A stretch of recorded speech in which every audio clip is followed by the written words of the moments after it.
પંચમુખી વલ્લભનગર માર્ગ 3 વર્ષથી રાહ જોઈ રહેલ વિકાસ ભ્રષ્ટાચારની બલિહારી 3 વર્ષ વીતી ગયા, પરંતુ હજુ સુધી પંચમુખી વલ્લભનગર જતો માર્ગ નથી બની શક્યો। જ્યારે આ રોડ માટે કોંગ્રેસ શાસિત બોડી સમયે વર્ક ઓર્ડર પણ ફાળવાઈ ચૂક્યો હતો। બાદમાં વહીવટી શાસન આવ્યો અને ચીફ ઓફિસર શ્રી કલ્પેશ ભટ્ટના સમયમાં ટેન્ડર પ્રોસેસ અટકી ગઈ।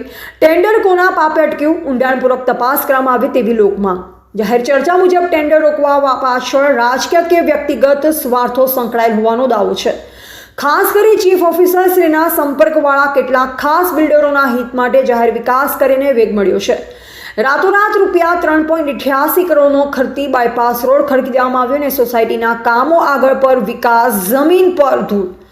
બાયપાસ માર્ગ માટે રૂપિયા 3.88 કરોડનો ખર્ચ નક્કી કરવામાં આવ્યો, એ પણ અત્યાર કામ હજુ પૂરું થયું નથી અને રોડની હાલત ખરાબ જોવા મળી રહી છે। આ નાણાં ક્યાં ગયા? શું રાતોરાત રસ્તા કરવા માટે શહેરી બિલ્ડરોના સંકેતો પર શાસન કામ કરી રહ્યું હોય તેવું નજરે પડી રહ્યું છે।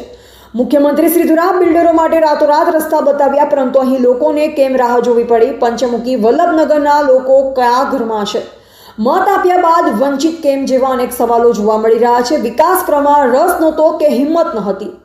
સત્ય છે કે આ રસ્તો કોંગ્રેસ શાસિત બોડી દરમિયાન મંજૂર થયો હતો, ત્યારબાદ વહીવટી શાસનમાં કામ આજે સુધી શરૂ ન થવું એ પણ એક રાજકીય ઉદાસીનતાનું પુષ્ટિકરણ કરે છે। મતલબ રોડ પાસ થયો પણ જનતા પાસ નથી થઈ શકી। રાધનપુરના જાગૃત નાગરિક જ્યોતિબેન જોશીનો ખુલાસો। જ્યોતિબેન જોશી દ્વારા મળતી માહિતી મુજબ આ સમગ્ર મામલે ઊંડાણપૂર્વક તપાસની જરૂર છે। તેઓએ માંગ કરી છે કે જે જવાબદાર છે તેના પર તાત્કાલિક વહીવટી અને કાયદેસર કાર્યવાહી થવી જોઈએ। વિકાસ માટે ફાળવાઈ રકમ કોઈની લાલચ કે રાજકીય લાફિંગ માટે નહીં, લોકોની સુવિધા માટે વપરાય એની ખાતરી કરવી જોઈએ।